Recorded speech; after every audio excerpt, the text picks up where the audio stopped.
I was a huge fan of the first Little Nightmares. It was the first modern game that I properly reviewed on my channel, and for good reason. As someone who isn't often caught up with all the hottest games coming out, it was the rare new game that really grabbed me. The atmosphere, visuals, and story created a very unique and immersive experience like I hadn't felt in a long time. Now I already did reviews on Little Nightmares and its DLC, so let's move on to the sequel. Like I said in the previous review, enjoyment of this game is greatly enhanced when you experience it as freshly as possible, so I'm going to avoid spoilers as much as I can, and do a more general overview of what I think of the game. If you're watching this review, I will touch on the original game a bit in order to compare some things, so it's best if you've already played it beforehand. Little Nightmares 2 opens much like the two campaigns from the original game, a brief nightmare sequence which scares our protagonist awake. Right away, the environment is a sight to behold. The original Little Nightmares is a gorgeous game, there's no doubt about that, but it almost entirely takes place inside of a smaller, cramped location, walls clearly being visible at all times. Now we're out in the open. The background seems to stretch on forever, and while that's not uncommon to see in most games, it's really awesome to finally have in a series with such beautifully artistic visuals. As each section of the game progresses, we continue getting consistently high quality environments and continually surreal, grotesque, but intriguing visuals. The first game did a great job of slowly building up the atmospheric horror before introducing terrifying enemies to deal with, each one being very memorable for how creepy yet creative they are. The blind janitor with the absurdly long arms and the morbid brother chefs are a lot to live up to, but Little Nightmares 2 more than met my expectations on this. I don't want to go into too much detail, but let me discuss at least the first main baddie to give an example. In the original game, your main goal is to stay physically far enough away from the enemies so that they can't catch you, either through hiding, sneaking, or straight up outrunning them if possible. The janitor's blind, but he has great hearing, and those arms can reach you from quite a distance away. The chefs are a bit slower, but since they can see you, it means simply sneaking out in the open doesn't always cut it. Does the sequel start you off with something similar? Maybe some big scary guy running around trying to grab you? Nope. The first big baddie you deal with has a rifle and immediately starts shooting you on sight. Our goal went from simply staying out of arm's reach to diving behind cover so we don't get blasted. Anyway, I started blasting. Bang! Bang! What a way to start us off.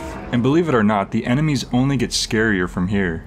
The gameplay is virtually identical to the original, for better and worse. I feel that Little Nightmares as a series is nearly 10 out of 10s across the board. The visuals, sound design, the story, the direction are all superb. The one thing that doesn't quite match up is the gameplay. It's not awful and works just fine most of the time. In fact, you could argue that some of the sluggishness to the controls adds to the horror elements of the game, much like classic Resident Evil. That being said, the gameplay doesn't always work. Sometimes inputs don't feel quite right, or the collision detection is a bit off, or certain gameplay mechanics straight up feel like they're glitching. It's not the worst, but I'd say this is the one 7 out of 10 aspect of the game. Little Nightmares 2 introduces a few new game mechanics which are welcome additions overall, but didn't always work the best for me personally. The most immediate new mechanic the game introduces is the use of a partner to help you through this treacherous world. This was executed pretty well. Your partner isn't a liability or anything like that, as they're able to avoid hazards on their own just fine.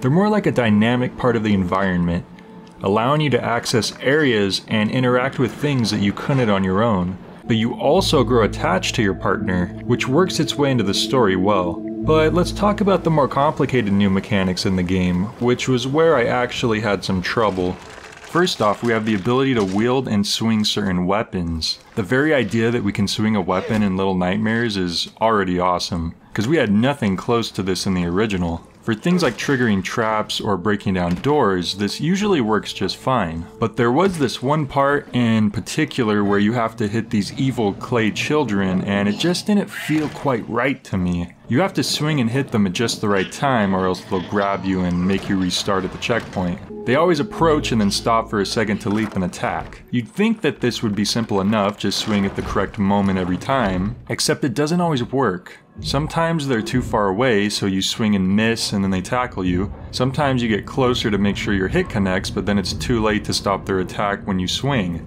The attack just didn't feel consistent here because the enemies seemed to stop at different distances away to attack you each time, and it was hard to tell if they were too far away to hit or not. I feel like if they made the range on your swing just a little bit longer, you wouldn't have to deal with the uncertain depth perception, and instead just get to focus more on getting the timing down on that swing.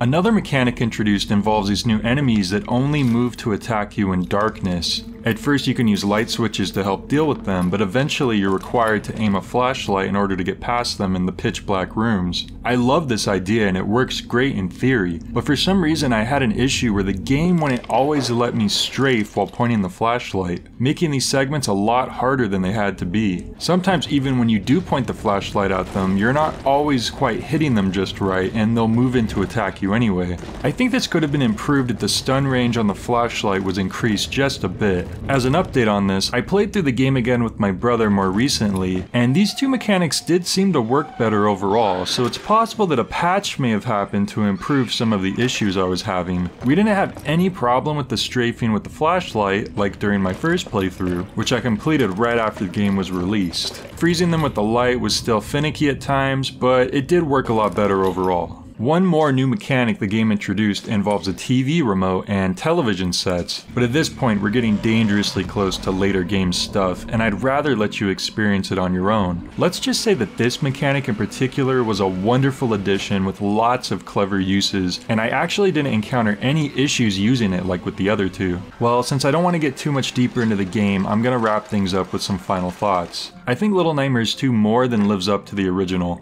It hits that same high bar of quality and immersive experience that the first game provided, but also expands on all those things that made it so great. Some parts might get frustrating at times when the gameplay doesn't quite feel right, and you get stuck on a section for longer than you'd like, but there aren't any new glaring issues that weren't already in the original. And overall, the experience, I'd argue, is even better and more intense. If you loved the first game, I'm confident that you'll love this one just as much, if not more. At around 6 hours of gameplay to complete a highly engaging story and an intricately crafted and nightmarish world, I feel it's well worth the $30 price tag, possibly cheaper if it's on sale. Highly recommended.